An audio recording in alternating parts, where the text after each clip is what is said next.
What's going on, guys and gals? My name's Sean, and if you landed here, you're watching Scar My Guitar.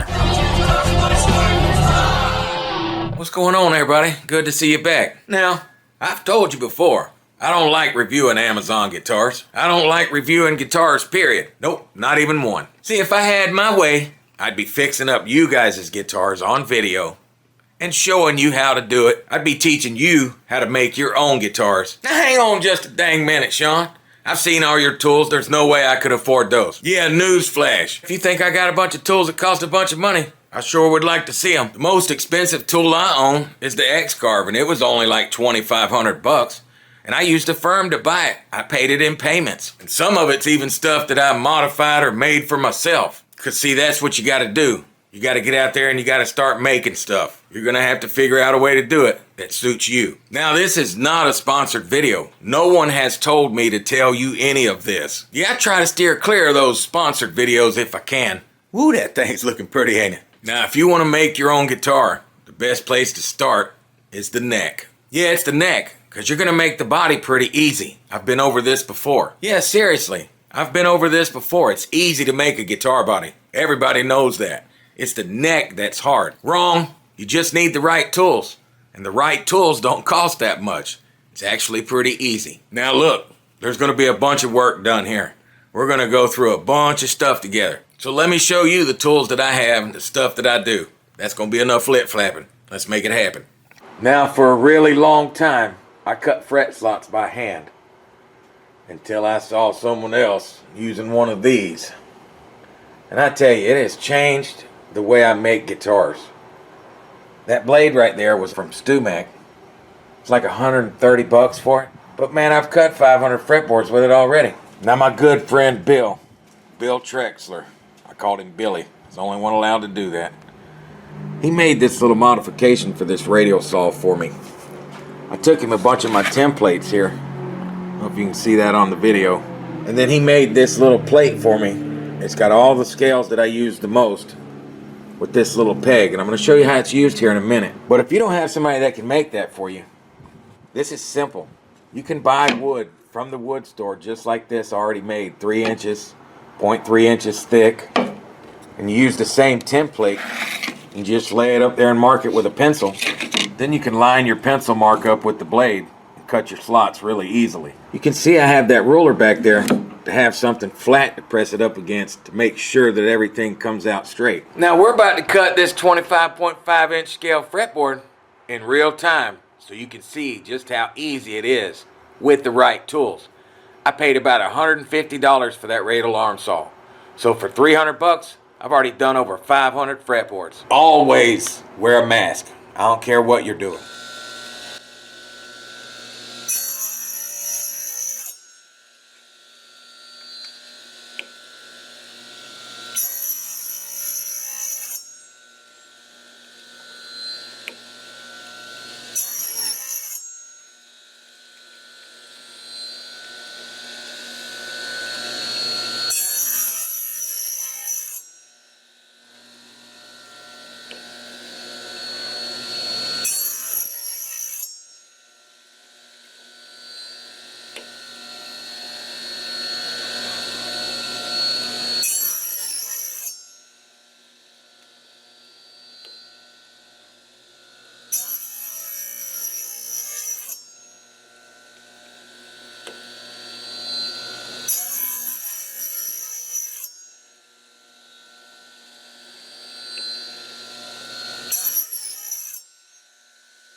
Finished 25.5-inch scale fretboard.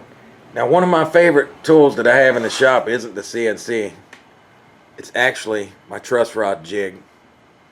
Now, I could do it on the CNC, but I have to change bits and blah, blah, blah, and it just takes a long time, bunch of passes. It's just so easy to do it right here. It's real quick. Now, I put some hot glue on each side of the neck here. I've clamped it down here. It's dead set in the middle. You see these rails are sitting up a little high. I have this block. Now, it's not bolted on there or nothing. The way that it's on there is I have some broken screws in it, and they just fit right in the holes. Hold this thing on there perfectly in place. I put it in here like this. It goes up and down the track beautifully. I'm sure you've seen me use this before.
Now that we got it like this, we can actually glue it onto the neck now.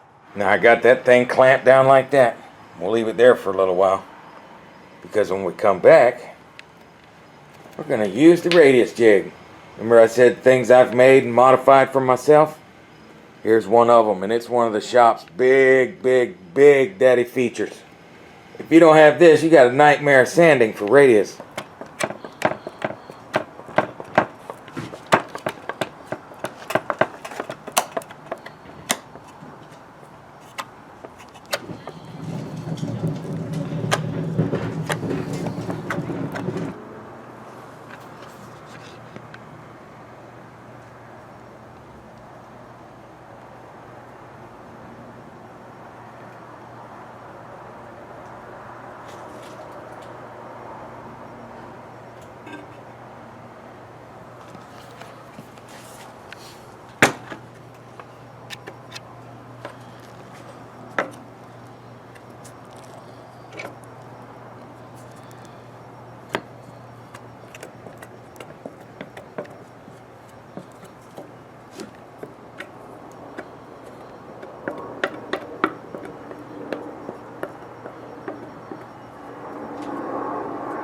So what, you gonna tell me this is a putty knife? It says Woodcraft on it?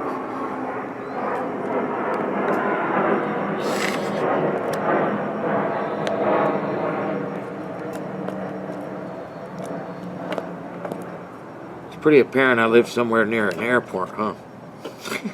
Yeah,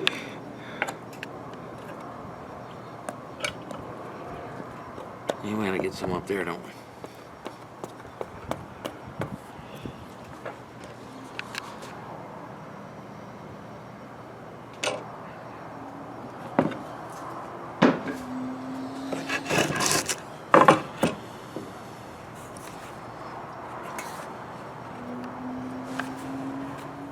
Now, I didn't make you watch us put all these clamps on, but you can see that's a big job. It takes like 20 minutes to put all them on there. Hey, you gotta always wear your PPE, your personal protection equipment.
Yep. Yeah, I love my radius jig. This thing here makes the fretboard perfect every single time. Now, I don't know how well you can see down that thing, but that radius jig really makes the neck flat and perfect as well. I mean, it just does. Now we're at the gandering stage on this guy. And look at that. Thick piece of book match flame maple.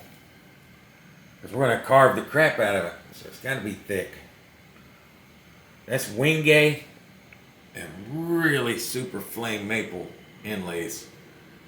You'll see once it gets its oil on it.